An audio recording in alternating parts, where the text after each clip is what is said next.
My daughter sat at the edge of the couch, legs swinging, eyes full of hope. All around her, cousins tore open wrapping paper, shouting with joy, laughing, showing off their gifts. One held up a glittery pink tablet. Another jumped up and down with a remote-controlled drone. The room was buzzing with excitement, and Maya just watched, waiting for her turn. She was smiling, patient, trusting. Because in her world, grandmas love their grandkids, and presents come in pretty bows with your name on them. I kept looking for her name on a tag, in a bag, under the tree. It had to be there. When the last gift was handed out, and she was still sitting there, empty-handed, she looked up at me with a quiet whisper. Did Grandma forget me? I turned to Margot and asked gently, was there another one? Maybe it got missed? She didn't even hesitate. She's not really family, she said. Just like that. No apology, no shame. Her voice was sharp and clear, like she was stating the weather. She's adopted, it's not the same. Maya heard every word. She didn't cry, not right away. She just nodded, as if that explained everything.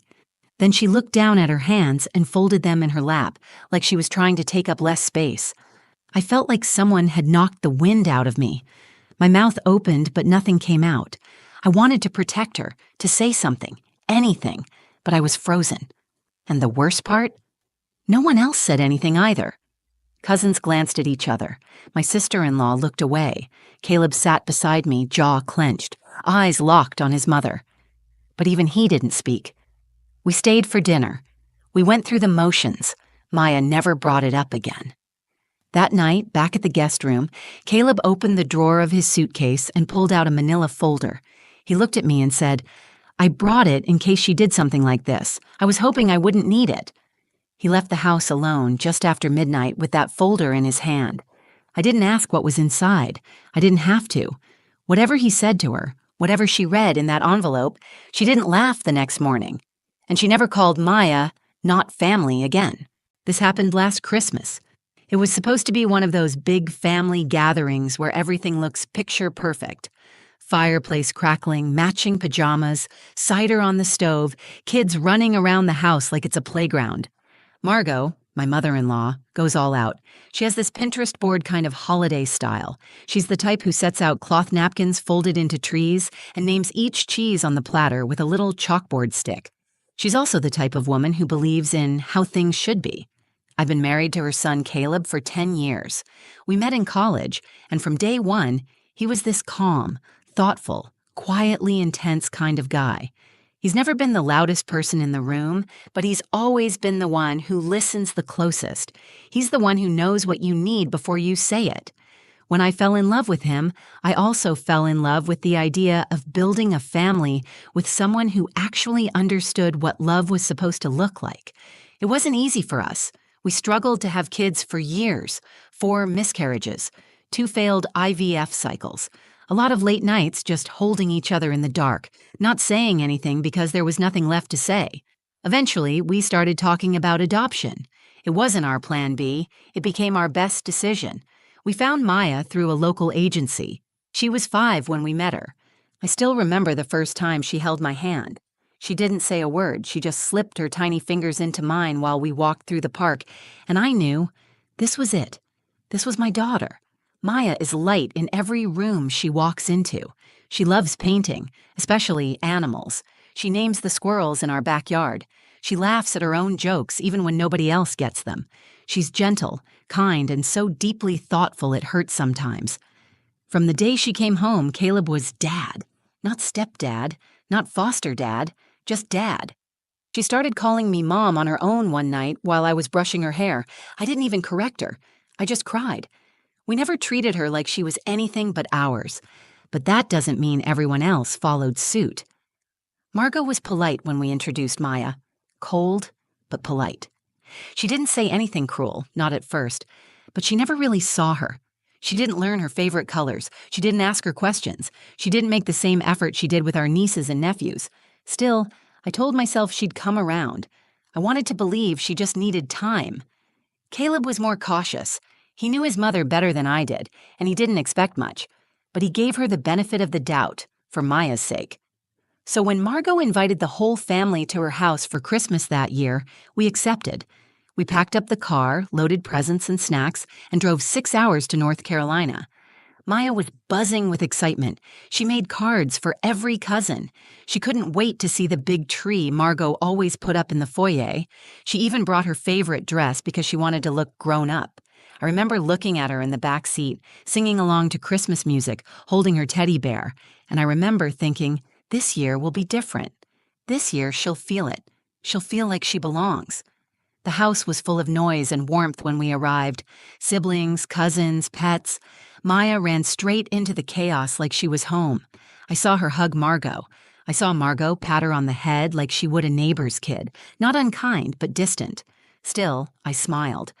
I held on to hope. Maybe it was just awkwardness. Maybe love doesn't come naturally for everyone, but that doesn't mean it won't come eventually. I helped with dinner. Caleb played with the kids. Maya helped pass out cookies shaped like reindeer. Everything looked right. Everything felt almost normal. Until the next morning. Until the gifts. Until my daughter sat in a circle of children opening presents, watching them unwrap joy, while her own hands stayed empty. And everything I had been hoping for shattered right in front of me. We'd finished breakfast and all the kids were buzzing because it was gift time. At Margot's house, that wasn't just a thing, it was the thing. She made a whole event of it. She stacked the presents under the 12-foot tree in color-coded wrapping paper, had the kids sit in a circle, and passed out the gifts one by one while everyone watched. Maya was practically bouncing with excitement. She kept looking toward the tree, then back at me, whispering, "I think mine's the purple one with the snowman on it." I smiled and nodded, even though I hadn't seen her name on any of the tags. I tried to ignore that gnawing feeling in my chest. Maybe hers was hidden behind the tree. Maybe it was still in the guest room closet. Maybe Margot was saving it for last. The gifts started flying open. Squeals, giggles, everyone holding up new toys, gadgets, glittery jackets. Maya clapped for each cousin like it was their birthday. Then the pile under the tree started shrinking. Fast. 5 kids, 10 gifts. Then 3 kids, 2 gifts, 1. None with Maya's name. And she noticed. She turned to me with a soft voice. "Did Grandma forget mine?" I looked around, pretending to search. "Maybe it's still under there," I said. That's when I stood up and asked Margot directly, "Hey, is there one for Maya that didn't make it out here?" Margot didn't look surprised. She looked annoyed, like I was making a scene, like I had broken some unspoken rule by asking. She looked right at Maya and said, "She's not really family." I didn't think it was appropriate. Silence. Not shocked silence. Complicit silence. One of the cousins started fiddling with their ribbon. My sister-in-law cleared her throat and busied herself with the trash bag for wrapping paper. No one looked at me. No one looked at Maya. I looked down at my daughter. Her face didn't crumble. She didn't cry. She just blinked slowly, like she was trying to figure out what she did wrong. And then, God, it was the way she nodded. Just a quiet, almost imperceptible nod. Like she understood something she shouldn't have to understand. I knelt beside her. My hands were shaking, but I tried to keep my voice steady. "You did nothing wrong," I whispered. She nodded again, forced a smile. "It's okay, Mommy. Maybe next year." I don't know how I didn't break right there. Caleb sat stone still, jaw clenched, staring straight ahead like if he moved, he'd explode. I kept waiting for someone, anyone, to speak up, to say, "Margot, that's cruel," or "Maya is family," or even just, "That's not okay." But they didn't, and I was so angry, not just at Margot, but at every single adult in that room who chose comfort over courage. I wanted to scream. I wanted to grab Maya and leave, but I didn't. I stayed seated, paralyzed by the moment, trying to weigh damage control with dignity. What would it do to Maya to see me lose control? What would it do to Caleb if I went head-to-head with his mother in front of the whole family? So I stayed silent. And in doing so, I felt like I'd betrayed my own daughter. Later, when the room started to move on, when the kids were distracted again and the adults returned to sipping coffee and scrolling their phones, I watched Maya disappear quietly into the corner, curling up with her teddy bear, her shoulders tense, her eyes on the floor. She didn't speak for the rest of the morning. She didn't ask for a gift. She didn't ask why. She just kept that fake little smile on her face, and every time someone looked her way, she made sure she looked fine. But I wasn't. That moment burned something into me. A cold, deep fury I couldn't shake. I didn't know it yet, but Caleb had already decided what he was going to do. He'd seen enough. And he wasn't going to let that silence stand for another day. That night, the house was quiet. Too quiet. After the last dish was washed, after the wine was poured, after the polite goodnights and awkward hugs, we went back to the guest room and shut the door. Maya was already in her pajamas, curled up in bed with her stuffed fox, the one she brought everywhere. She didn't ask for a bedtime story. She didn't ask to call Santa. She just laid there, staring at the ceiling. I sat beside her and rubbed her back until her breathing slowed. "Mom?" she whispered. "Yeah, baby." "Do you think maybe she didn't know I was coming?" I swallowed hard. "No, sweetheart, she knew." "Oh." A pause. "Maybe she just doesn't know me yet." I bit my lips so hard I tasted blood. "That might be it," I said. "But none of this is your fault, do you hear me?" She nodded and turned her face into the pillow. When I stood up, Caleb was standing in the doorway holding something in his hand. He didn't say anything at first. Just looked at our daughter, looked at me, then looked down at the envelope. "I'm done," he said quietly.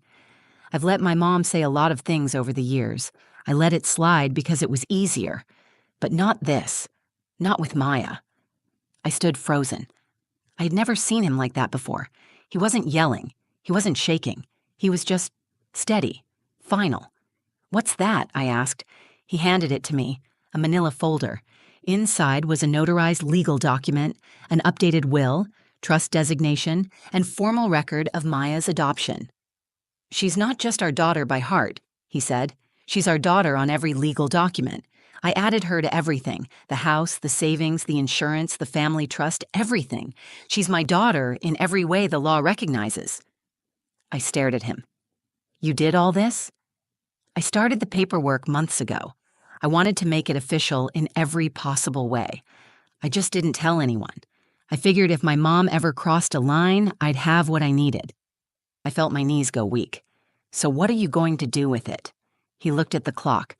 Midnight. He grabbed his coat. "I'm going to show her exactly who Maya is." I didn't try to stop him. I didn't tell him to calm down.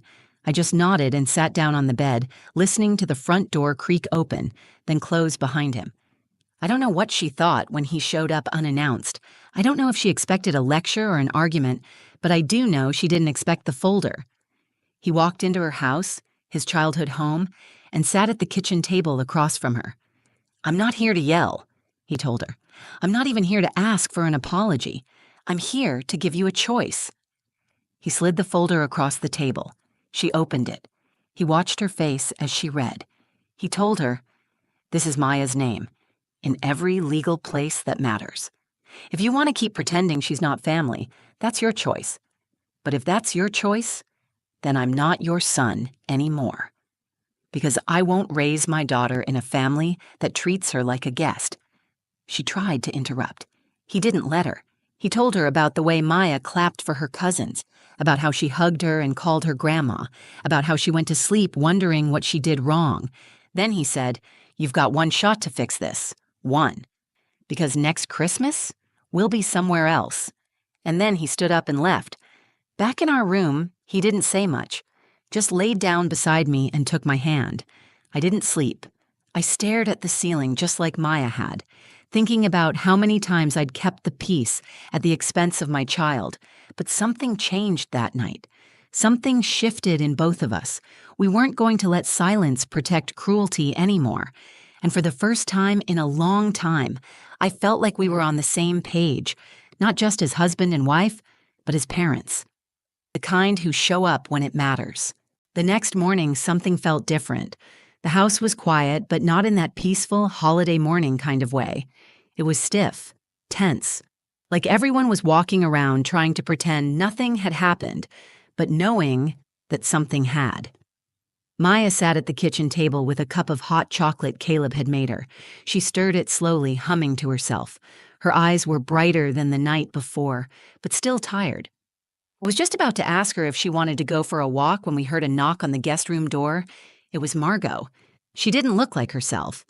The usual poise, the tight smile, the polished perfection, it was gone. She looked smaller somehow, quieter. "Can I come in?" she asked. Caleb didn't answer. I nodded. She stepped in holding a wrapped box, medium-sized silver paper, no ribbon. She walked over to Maya, bent down beside her chair, and placed it in front of her. "I forgot this yesterday," she said. Maya looked at her, then at the box. Her hands didn't move toward it. Margot cleared her throat. "I made a mistake." Her voice was low, tired. "And I'm sorry. I was wrong." She didn't say it to me. She didn't say it to Caleb. She said it to Maya. I let something in my head convince me that family is just blood, but I forgot that family is love, and you've loved me from the start, more than I deserve. Maya glanced at me, unsure. I gave her a little nod. She carefully unwrapped the gift. Inside was a set of watercolor paints, professional grade, not the kiddie kind, a fresh sketchbook, and on top, a card. She opened it and read quietly. Her lips moved, but I couldn't hear the words. Then she looked at Margot. "You want me to draw you something?" Margot's eyes filled with tears. "I'd like that very much." Maya nodded. "Okay." No smile, no dramatic reunion, just a simple okay. But that okay meant everything. After Margot left the room, I turned to Caleb. He didn't look smug. He didn't say, "I told you so." He just let out a long breath and sat down beside me. "You think it'll last?" I asked. He shrugged. "I don't know, but it's a start." That night, before bed, Maya drew something in her new sketchbook, a little girl holding hands with two taller figures, a man and a woman. Behind them was a house with a tree, and in the sky she'd drawn a sun with a smiling face. She titled it, Home. She showed it to Caleb and he kissed her forehead. That's exactly what we are. A few days later, after we'd driven back home and unpacked our bags, a small envelope arrived in the mail. No return address, just Margot's careful handwriting. Inside was a photo, an old one. Caleb at 5 years old holding his mother's hand. On the back she had written, "Family is who you fight for. I see that now. Thank you for fighting for her." I didn't expect a miracle. I still don't. Margot is who she is. Proud, stubborn, raised with a definition of family that never left much room for revision. But she came face to face with a line she couldn't cross without consequence. And Caleb, my quiet, measured husband, drew that line with absolute clarity. He didn't yell. He didn't threaten. He didn't shame her. He just laid down the truth and let her choose who she wanted to be. She chose Maya, and that choice changed everything. Because when someone finally sees your child the way you do, not as someone to tolerate, but someone to treasure, the weight you didn't even know you'd been carrying finally lifts. That Christmas didn't end with fireworks or music or some tearful movie moment. It ended with a paintbrush in my daughter's hand and a grandma learning how to become one. That was enough. We didn't talk much on the drive home, not because there was tension, but because there was peace. The kind that only comes after something big has passed through and left you standing. A little different, a little stronger. Maya fell asleep in the back seat with her sketchbook in her lap. I looked back at her at one point and saw that same drawing, our family holding hands, now with a tiny new figure added. A woman with silver hair, standing just close enough to be part of the picture but not quite at the center. I didn't ask her who it was. I didn't need to. When we got home, life picked up again. School started back. Caleb went back to work. Maya painted every afternoon at the kitchen table, filling page after page with animals, trees, and little girls who looked a lot like her. One day, she drew a picture of a fox sitting at a kitchen table with a teacup. When I asked her about it, she smiled and said, "That's Grandma. She's learning." And maybe that's what stuck with me the most. Not that Margot changed overnight, not that everything magically became perfect, but that Maya gave her space to try. Even after being rejected, even after being made to feel invisible, she opened the door again, just a little, and let love try one more time. Children forgive in ways adults can't always understand. I still think about that moment in Margot's living room, the sharpness in her voice, the silence that followed, the weight of not standing up when I should have. I think about how many times I'd told myself that keeping the peace was more important than confronting the pain. But that day taught me something different. Peace without truth isn't peace. It's just pretending. And pretending cost my daughter something she never should have lost. Even for a moment. Her sense of belonging. Her belief that she mattered to the people she called family. That's not something I'll ever risk again. Since then, things have changed. Slowly, and not always gracefully. Margot calls more often. She asks about Maya's art, sends little cards in the mail. Handwritten, sometimes awkward, but genuine. The last one said, "I'm proud of the way you see the world. You've made mine bigger, and that's enough for now. Not because we've erased the past, but because we're finally honest about it. Because now, when Margot shows up, she doesn't just bring gifts, she brings effort, and that means more than anything wrapped in shiny paper. The truth is, I used to think family was about who raised you, or who shared your blood, or who you married into. But now I know better.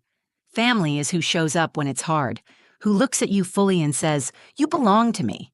No conditions, no exceptions. And sometimes it takes a line being drawn in the quietest, clearest way for people to finally see what's right in front of them. My husband didn't raise his voice. He raised his daughter. He reminded me that action is love, that silence can be just as loud as cruelty, and that sometimes speaking up doesn't mean yelling. It means standing still and holding the truth in your hands without flinching. And Maya?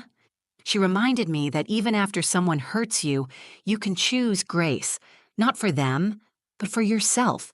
Because knowing you belong shouldn't be earned. It should be felt. And now Maya feels it, not just from us, but even finally from her grandmother. So when people ask me how our Christmas went that year, I tell them it was the year something broke and something better began. It was the year my daughter learned that being loved isn't about being chosen once. It's about being chosen again when it matters most. Thank you for listening to our story. If this reminded you of something you've lived through or something you're still trying to heal from, just know you're not alone. Families are complicated, but your worth isn't. You don't have to earn your place at the table. And if you're raising a child, biological, adopted, fostered, or otherwise, don't let anyone make them feel like an outsider. Speak up. Hold the line. Love louder. If this story meant something to you, please take a second to like this video. It helps more people find it. And I'd love to hear your thoughts or personal stories in the comments below. I read every single one. If you're new here, or you want more real, raw, and honest stories like this, go ahead and subscribe to the channel and hit the bell so you don't miss the next one. Thank you for being here. Thank you for seeing Maya. Thank you for choosing kindness. Until next time, take care of yourself and the people you call family.